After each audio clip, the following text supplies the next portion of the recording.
Namaste.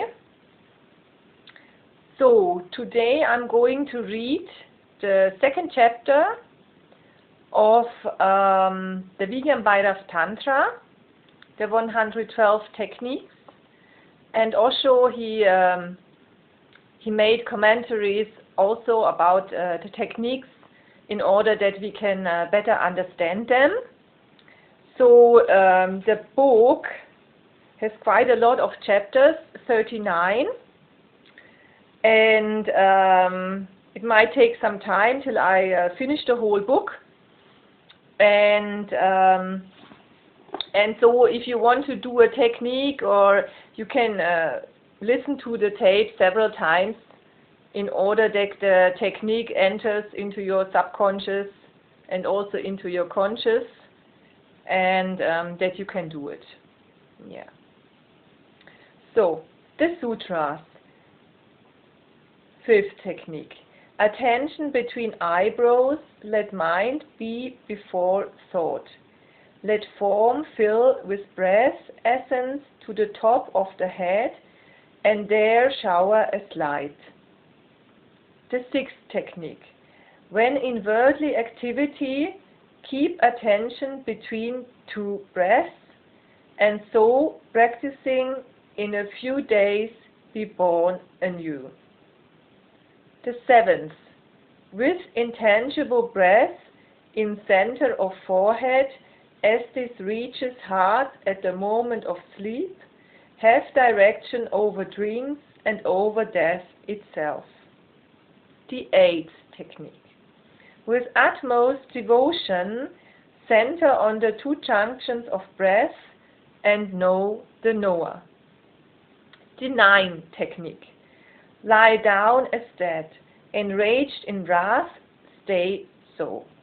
Or stare without moving an eyelash, or suck something and become the sucking.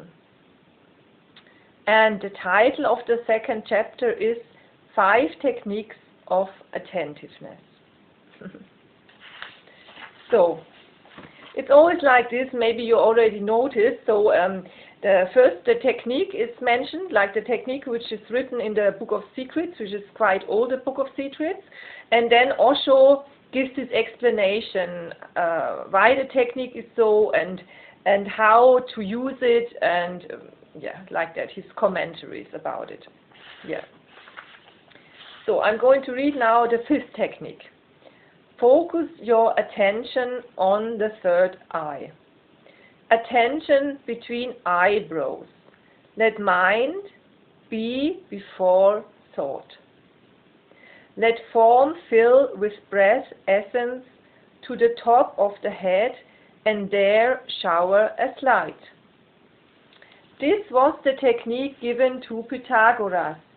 Pythagoras went with this technique to Greece, and really he became the fountainhead, the source of all mysticism in the West. He is the father of all mysticism in the West. Attention between the eyebrows. Close your eyes, then focus both your eyes just in the middle of the two eyebrows. That is here. Focus just in the middle with closed eyes, as if you are looking with your two eyes. Give total attention to it. This is one of the simplest methods of being attentive. You cannot be attentive to any other part of the body so easily. This gland absorbs attention like anything. If you give attention to it, both your eyes become hypnotized with the third eye. One has only to know the right point. So just close your eyes, let your two eyes move just to the middle, and feel the point. When you are near the point, suddenly your eyes will become fixed. It becomes difficult to move them, then you have caught the right point. This third eye catches attention, forces attention. It is magnetic for attention. So all the methods all over the world have used it. It is the simplest to train you in attention, because not only are you trying to be attentive, the gland itself helps you. It is magnetic. Your attention is brought to it forcibly. It is absorbed. Attention between the eyebrows. Let mind be before thought. If this attention is there for the first time, you will come to experience a strange phenomenon. For the first time, you will see thoughts running before you. You will become the witness. It is just like a film screen. Thoughts are running and you are a witness. Once your attention is focused at the third eye, you become immediately the witness of thoughts. Through the third eye, you can see thoughts running clouds in the sky or people moving on the street. This fifth technique is a technique of finding the witness. Attention between the eyebrows. Let the mind be before thought. Now look at your thoughts. Now encounter your thoughts. Let form fill with breath essence to the top of the head and there shower as light. When attention is focused at the third eye center between the two eyebrows, two things happen. One is suddenly you become a witness. Now, if anger is there, you can look at it as an object. Now you do not feel that you are angry. You feel that you are surrounded by anger. A cloud of anger has come around you. But you are not the anger. You are aloof, a watcher on the hill. Different.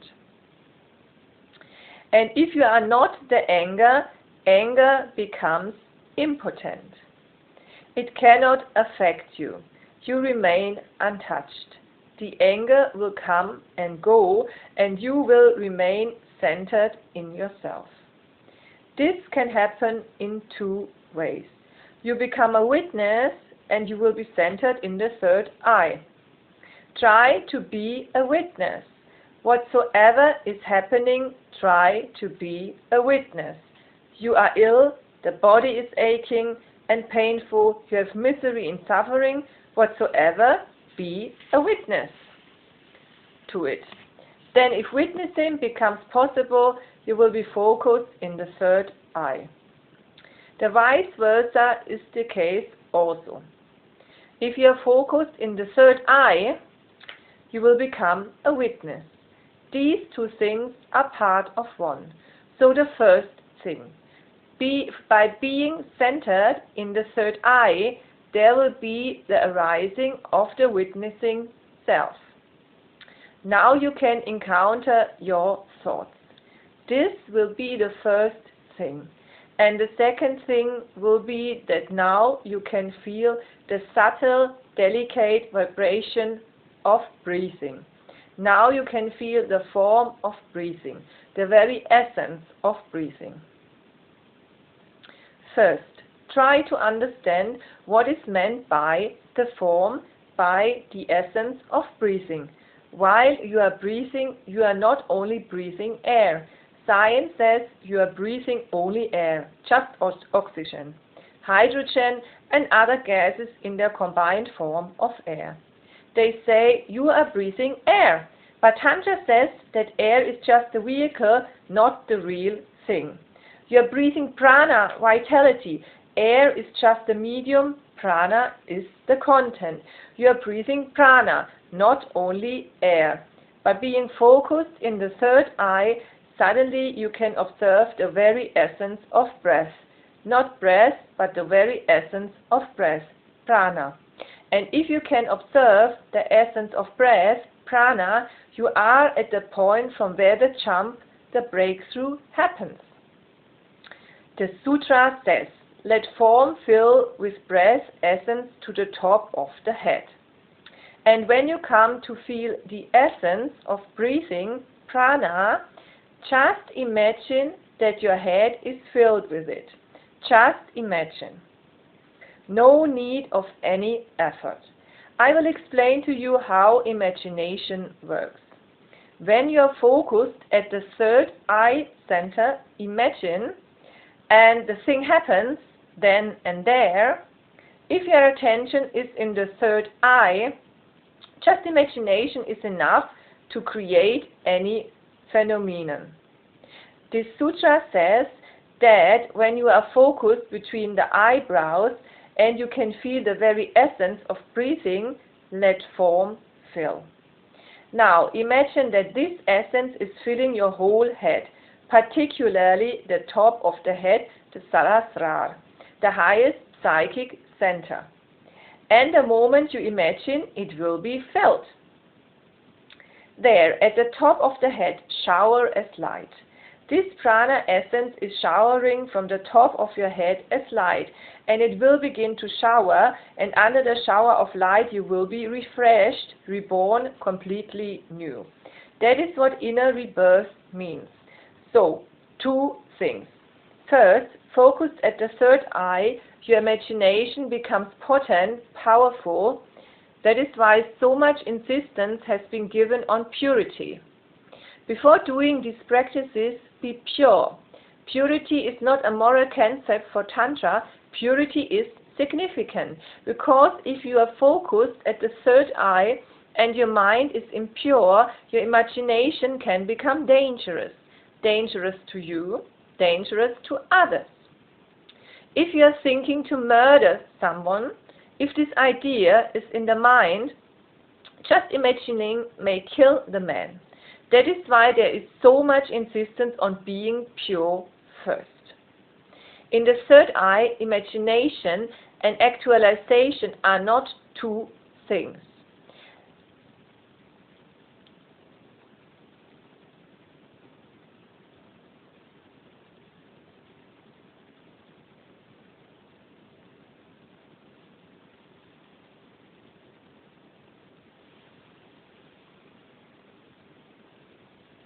Imagination is the fact. Imagine, and it is so. There is no gap between dream and reality. When you are focused in the third eye, just imagine that the essence of prana is showering from the top of the head, just as if you are sitting under a tree and flowers are showering, or you are just under the sky and suddenly a cloud begins to shower, or you are just sitting in the morning and the sun rises and rays begin to shower.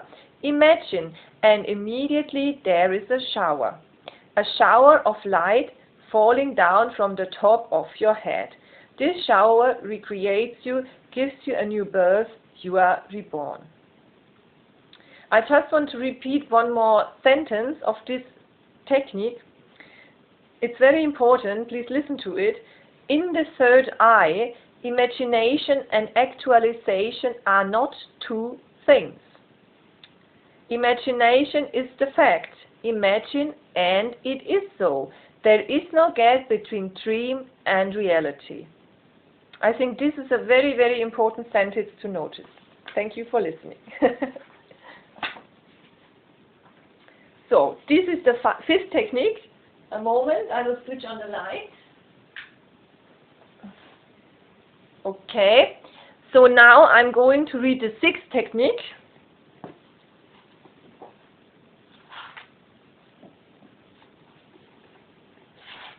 Okay.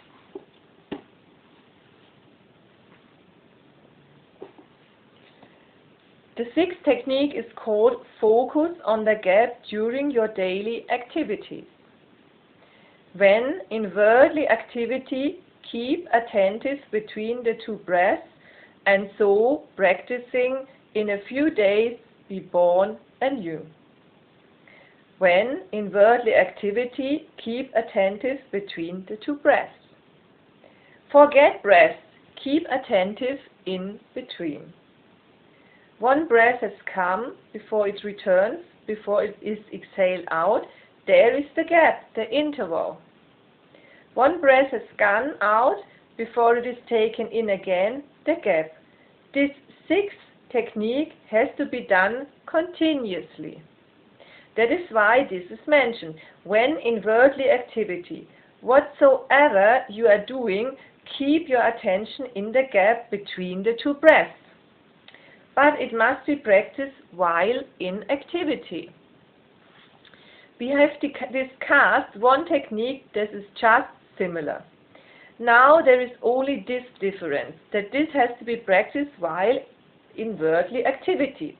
Do not practice it in isolation. This practice is to be done while you are doing something else. You are eating, go on eating and be attentive of the gap. You are walking, go on walking and be attentive of the gap. You are going to sleep, lie down, let sleep come, but you go on being attentive of the gap.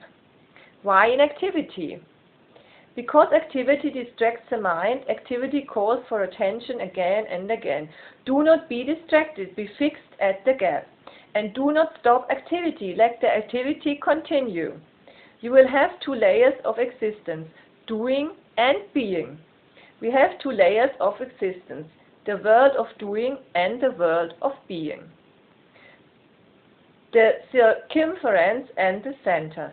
Go on working on the periphery, on the circumference, do not stop it, but go on working attentively on the center also. What will happen? Your activity will become an acting as if you are playing a part. If this method is practiced, your whole life will become a long drama. You will be an actor playing roles, but constantly centered in the gap. If you forget the gap, then you are not playing roles. You have become the role. Then it is not a drama. You have mistaken it as life. That is what we have done. Everyone thinks he is living life. It is not life, it is just a role. A part which has been given to you by the society, by the circumstances, by the culture, by the tradition, the country, the situation. You have been given a role and you are playing it. You have become identified with it. To break that identification, there is the technique. This technique, the sixth technique, is just to make yourself a psychodrama, just a play. You are focused in the gap between two breaths and life moves on the periphery. If your attention is at the center, then your attention is not really on the periphery. That is just sub-attention. It just happens somewhere near your attention. You can feel it, you can know it, but it is not significant. It is as if it is not happening to you. I will repeat this. If you practice this sixth technique, your whole life will be as if it is not happening to you, as if it is happening to someone else.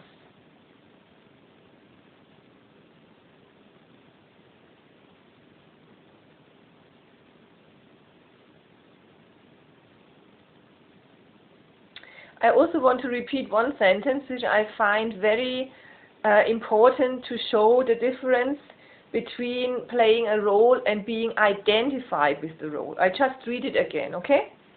So, if this method is practiced, your whole life will become a long drama. You will be an actor playing roles, but constantly centered in the gap. If you forget the gap, then you are not playing roles, you have become the role. Then it is not a drama, you have mistaken it as life. So this sentence I think is very important of this sixth technique. So we have three more techniques to read. It will take some time. So, the seventh technique. A technique to be aware in dreams. With intangible breath in center of forehead, as this reaches heart at the moment of sleep, have direction over dreams and over death itself. More and more you are entering deeper layers. Take this technique in 3 parts. 1. You must be able to feel the prana in breath, the intangible part of it, the invisible part of it, the immaterial part of it. It comes if you are attentive between the two eyebrows. Then it comes easily. If you are attentive in the gap, then too it comes, but a little less easily. If you are aware of the center at your navel where breath comes and touches and goes out, it also comes, but with less ease. The easiest way to know the invisible part of breath is to be centered at the third eye. But wherever you are centered, it comes, you begin to feel the prana flowing in. This sutra is very, very significant. With intangible breath in center of forehead, as this reaches heart at the moment of sleep, have direction over dreams and over death itself. While you are falling into sleep, this technique has to be practiced, then only, not at any other time. While you are falling asleep, only then, that is the right moment to practice this technique. You are falling asleep. By and by, sleep is overtaking you. Within moments, your consciousness will dissolve. You will not be aware. Before that moment comes, become aware. Aware of the breath and the invisible part prana, and feel it coming to the heart. Go on feeling that it is coming to the heart. The prana enters from your heart into the body. Go on feeling that the prana is coming into the heart, and let sleep come while you are continuously feeling it. You go on feeling and let sleep come and drown you. If this happens, that you are feeling invisible breath coming into the heart and sleep overtakes you, you will be aware in dreams. You will know that you are dreaming. If you realize it, then there are two layers. Dream is there, but you are awake. You are aware. For one who becomes aware in dreams, this sutra is wonderful. It says, have direction over dreams and over death itself. If you can become aware of dreams, you can do two things. You can create dreams. You will become a master of your dreams. And this is a rare mastery. Then you can dream whatsoever dreams you like. No, just note while you are falling asleep that I want to dream this dream, and that dream will come to you. Just say while falling asleep, I don't want to dream that dream, and that dream cannot enter your mind. But what is the use of becoming the master of your dreaming? Isn't it useless? No, it is not useless. Once you become master of your dreams, you will never dream. It is absurd. When you are master of your dreams, dreaming stops. There is no need for it. And when dreaming stops, your sleep has a different quality altogether. And the quality is the same as death. Then you will know that death is sleep. Once you can know dreamless sleep and can be aware in it, then there will be no fear of death. No one has ever died. No one can die. That is the only impossibility. That is why the sutra says, have direction over dreams and over death itself. You will know that death is just a long sleep, and helpful and beautiful because it gives you a new life. It gives you everything anew. Death ceases to be. With cessation of dreaming, death ceases to be. There is another meaning to gaining power over death, direction over death. If you can come to feel that death is just asleep, you will be able to direct it. If you can direct your dreams, you can direct your death also. You can choose where you are to be born again, to whom, when, in what form. You will become master of your birth also. This sutra says, over death itself, then one can give a certain birth, a certain life to oneself. So, this was the 7th technique. Now I'm going to read the 8th. It's called Watch the Turning Point with Devotion. With utmost devotion, center on the two junctions of breath and know the knower. There is a slight difference in the techniques, slight modifications, but through the differences are slight in the techniques, for you they may be great. A single word makes a great difference. With utmost devotion, center on the two junctions of breath. Only one condition is added: with utmost devotion, and the whole technique becomes different. In the first form of it, there was no question of devotion, just a scientific technique. You do it and it works. But there are persons who cannot do such dry scientific techniques. Those who are heart-oriented, those who belong to the world of devotion, for them a slight difference has been made. With utmost devotion, center on the two junctions of breath and know the knower. If you are not of the scientific bent, of the scientific attitude, if you are not a scientific mind, then try this. With utmost devotion, with faith, love, trust, center on the two junctions of breath and know the knower. How to do this? How? You can have devotion about someone, about Krishna, about Christ. You can have devotion. But how can you have devotion about yourself, about this junction of breathing? The phenomenon seems absolutely non-devotional, but that depends. Tantra says that the body is the temple. Your body is the temple of the divine, the abode of the divine. So do not treat your body as an object. It is sacred, it is holy. And while you are taking a breath in, it is not only you who is taking the breath, it is the divine within you. You are eating, you are moving or walking. Look at it in this way. It is not you, but the divine moving in you. Then the whole thing becomes absolutely devotional. It is said about many saints that they love their bodies. They treat their bodies as if their bodies belong to their beloveds. You can treat your body in this way, or you can treat it just like a mechanism. That again is an attitude. You can treat it with guilt, sin. You can treat it as something dirty. You can treat it as something miraculous, as a miracle. You can treat it as the abode of the divine. It depends on you. If you can treat your body as a temple, then this technique will be helpful, with utmost devotion. Try it. While you're eating, try it. Do not think that you are eating. Think that it is the divine in you who is eating, and look at the change. You are eating the same thing, you are the same, but immediately everything becomes different. You are giving the food to the divine. You are taking a bath, a very ordinary, trivial thing. But change the attitude. Feel that you are giving a bath to the divine in you. Then this technique will be easy. With utmost devotion, center on the two junctions of breath and know the knower.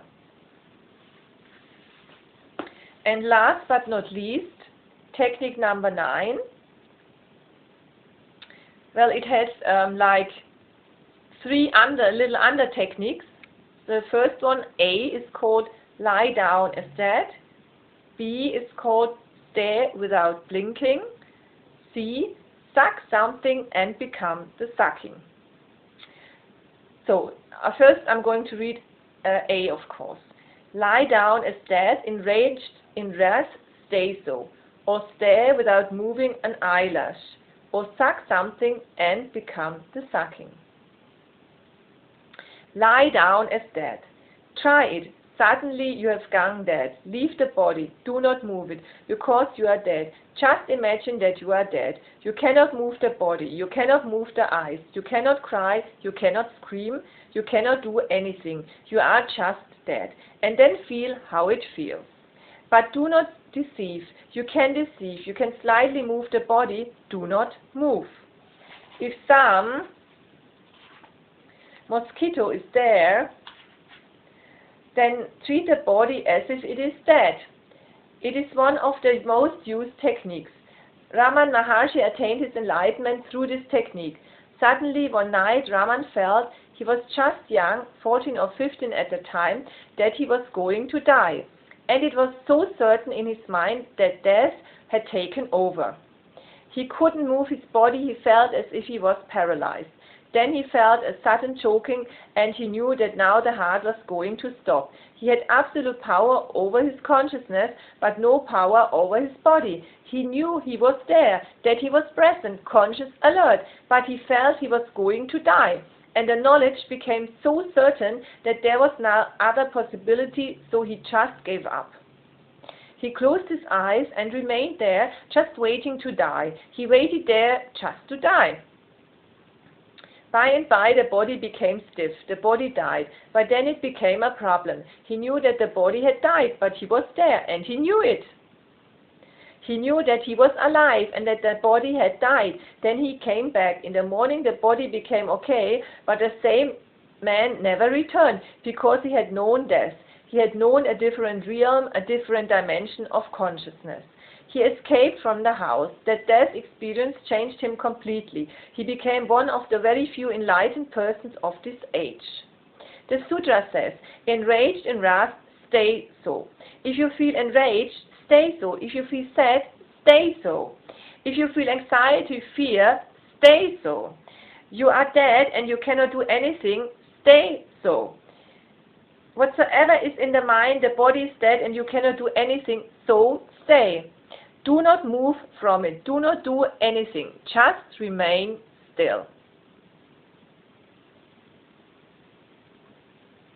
That staying is beautiful. If you can stay for a few minutes, suddenly you will feel that everything has changed. But we start moving. If there is some emotion in the mind, the body begins to move. That is why we call it emotion. It creates motion in the body. If you are angry, suddenly your body begins to move. If you are sad, your body begins to move. That is why it is called emotion, because it creates motion in the body. Feel dead and do not allow emotions to move your body. Let them be there, but you stay so. Fixed, dead, whatsoever is there, no movement, stay, no movement. Or stare without moving an eyelash. This, or stare without moving an eyelash, was the method of Meher Baba. For years together he was staring just at the ceiling of his room. For years together he was just lying dead on the floor, staring at the ceiling without moving an eyelash, without moving his eyes. He would lie down for hours together, just staring, not doing anything. Staring with the eyes is good, because you become fixed again in the third eye, and once you are fixed in the third eye, even if you want to move the eyelids, you cannot. They become fixed. Meher Baba attained through this staring, and you say, how with these small exercises? But for 3 years he was staring at the ceiling, not doing anything. 3 years is a long time. Do it for 3 minutes and you feel as if you have been lying there for 3 years. And 3 minutes will become very, very long. It will look as if time is not passing and as if the clock has stopped. Or suck something and become the sucking. This last one is physical and easy to do, because sucking is the first thing a child has to do. Sucking is the first act of life. When the child is born, he begins to cry. He is not really crying. It appears to us that he is crying. He is just sucking air.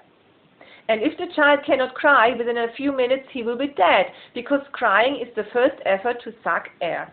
The first cry is an effort to suck, and then he will suck the milk from the mother's breast.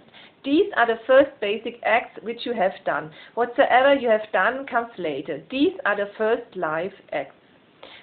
They can be practiced also. This sutra says, or suck something and become sucking.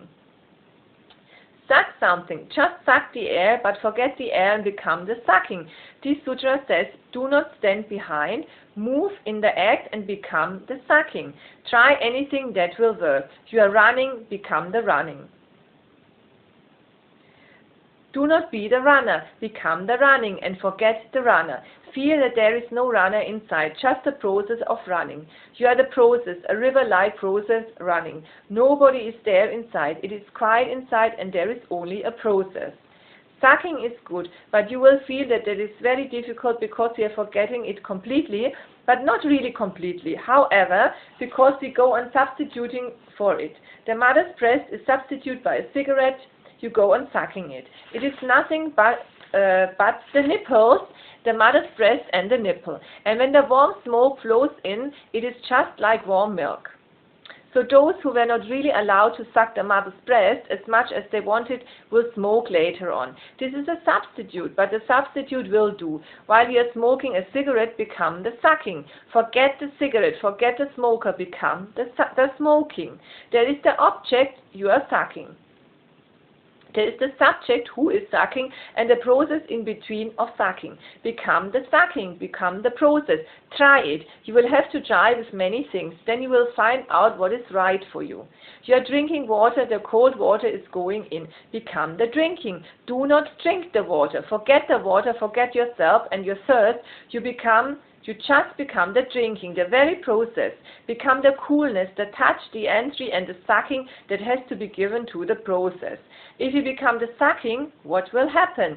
If you can become the sucking, immediately you will become innocent like a first day newly born child, because that is the first process. You will be regressed in a way, but the hankering is there. The very being of man hankers after sucking. He tries many things, but nothing helps because the point is missed. Unless you become the sucking, nothing will help. So try it. Just suck something and become the sucking. It may be helpful to many because it is so basic. So, thank you very much. These were many techniques of the second chapter of the Vigyan Bhairav Tantra, Osho's commentaries on it, from Tapokan publications I'm reading now, but I'm sure there are also other publications of this Book of Secrets of Osho. And I hope you liked it. I hope you enjoyed it, and I wish you a wonderful day. Namaste. Bye-bye.